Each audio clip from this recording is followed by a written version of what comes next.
देखिए, आज हम शुरुआत करते हैं इकोनॉमी की सेकंड क्लास की। इकोनॉमी की सेकंड क्लास में हम पढ़ते हैं नियोजन, प्लानिंग। कहते हैं किसी भी छोटे से व्यक्ति से लेकर के देश दुनिया तक बिना प्लान के अगर कोई काम करते हैं तो उसका नुकसान होता है ना। तो बिना विचारे जो करे पाछे तो पछता है। तो इससे अच्छा है कि प्लान करके करना चाहिए। तो प्लान के लिए बनता है प्लानिंग कमीशन। तो शुरुआत कैसे हुई? पहली बात तो एक व्यक्ति थे एम विश्वेश्वरैया, जिन्होंने बुक लिखी थी भारत का आर्थिक विकास।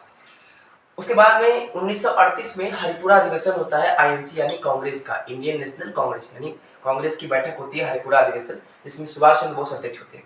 चूंकि सुभाष चंद्र बोस समाजवादी चीज से ज्यादा प्रेरित होते हैं और पंचवर्षीय योजनाओं का या योजना आयोग का जो मूल उद्भव है वो सोवियत संघ से हुआ था, जो आज का रूस है।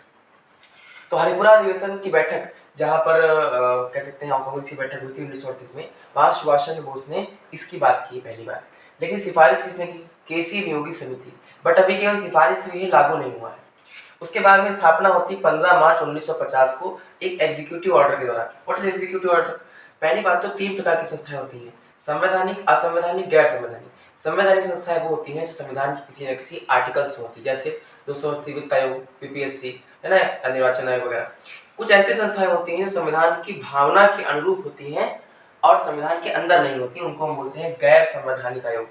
कुछ ऐसी भी संस्थाएं होती हैं जो संविधान की भावना के अनुरूप भी नहीं होती, संविधान में भी नहीं होती, जैसे जेकेएलएफ वगैरह, है ना, मतलब आतंकवादी संगठन, नक्सलवादी संगठन।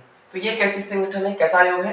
गैर संवैधानिक, मतलब इसका वर्णन संविधान में नहीं है। लेकिन गैर संवैधानिक में भी दो हिस्से होते हैं, एक होता है वैधानिक और एक होता है गैर वैधानिक। वैधानिक का मतलब होता है ऐसा संस्थान जो संसद के अधिनियमों द्वारा बना हो, और गैर वैधानिक जो गैर संवैधानिक तो है लेकिन संसद के अधिनियमों द्वारा नहीं बना है। तो ये गैर संवैधानिक भी है और गैर वैधानिक भी है, मतलब ये संविधान के अंदर भी नहीं है और संसद के द्वारा भी नहीं है तो संसद संविधान की भावना के अनुरूप।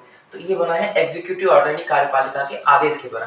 ठीक है, कार्य क्या है इसके? जो भी आर्थिक संसाधन होंगे, प्राकृतिक संसाधन होंगे, उनका आकलन करना। इसके अलावा जो 5 साल के प्लान होंगे उसका निर्माण करना, लागू करना। 5 साल में बकायदा एक लक्ष्य रखते थे, बकायदा एक जो है मोटिवेशन का कह सकते हैं कि एक गोल रखते थे, एक जीडीपी रखते थे। तो पहले रखते थे, प्राप्त करते थे, प्राप्त होती थी तो तारीफ, नहीं होती थी तो बेइज्जती। अब रखते ही नहीं है, तारीफ आएगी, बेइज्जती आएगी। ठीक है ना। उसके बाद में एक और चीज, आर्थिक विकास की वृद्धि की बात की। संरचना की बात करेंगे तो इसका जो अध्यक्ष होता था, हेड, खोपड़ी, सब कुछ, तो वो होता था पीएम, प्राइम मिनिस्टर। और उपाध्यक्ष जो होता था वो पीएम द्वारा नियुक्त होता था। ये ऐसा पहला संस्थान है जो पीएम द्वारा नियुक्त हो रहा है। जनरली लोगों संस्थान केंद्र में राष्ट्रपति नियुक्त करता है, तो यहाँ पर पीएम ने उपाध्यक्ष को नियुक्त किया। सदस्य इसके 4 से 7 होते थे क्यों बोल रहा हूँ, क्योंकि अब योजना आयोग नहीं, अब नीति आयोग है। पदेन सदस्य, पदेन का मतलब होता है जो सदस्य अंदर से नहीं बाहर से आकर के होते हैं, है ना, जैसे उपराष्ट्रपति पदेन सभापति होता है, सदस्य नहीं होता राज्यसभा का। तो योजना मंत्री हो गया, वित्त मंत्री हो गया, सचिव होता है मतलब कागजी कामकाज के लिए। अब मुझे बताइए इसका पहला अध्यक्ष कौन होगा? जो पहला पीएम होगा। तो पहले पीएम कौन थे? जवाहरलाल नेहरू। तो पहले अध्यक्ष भी कौन थे? जवाहरलाल नेहरू। पहले उपाध्यक्ष कौन थे इसके? गुलजारी लाल नंदा। गुलजारी लाल नंदा, गुलजारी लाल नंदा एक ऐसे व्यक्ति हैं जो 2 बार कार्यवाहक प्रधानमंत्री भी रहे हैं। एक बार लाल बहादुर शास्त्री की मृत्यु के बाद में और उसके पहले जवाहरलाल नेहरू की मृत्यु के बाद में। और इसके अंतिम उपाध्यक्ष, मैं अंतिम क्यों बोल रहा हूँ, वर्तमान क्यों नहीं, क्योंकि अभी आयोग ही नहीं है। तो अंतिम उपाध्यक्ष मोंटेक सिंह आहलूवालिया रहे हैं और मोदी जी आए, उसके बाद में योजना आयोग समाप्त हो गया था। इसके सलाह में एक चीज की गई, पहली बात तो कि इसकी अप्रोच कैसे है, टॉप टू बॉटम, मतलब ऊपर से नीचे। और भारत एक संघात्मक देश है, संघात्मक देशों में राज्यों को के लिए काम करना है, राज्यों के द्वारा काम करना है, और केंद्र परमिशन ऊपर से भेज रहा है, निर्देश भेज रहा है और काम कर रहे हैं राज्य। तो राज्यों की, भाई इसमें कहीं सीएम तो आप देख नहीं रहे, कहीं राज्यपाल देख नहीं रहे, राज्यों का कोई प्रतिनिधित्व तो देख नहीं रहे।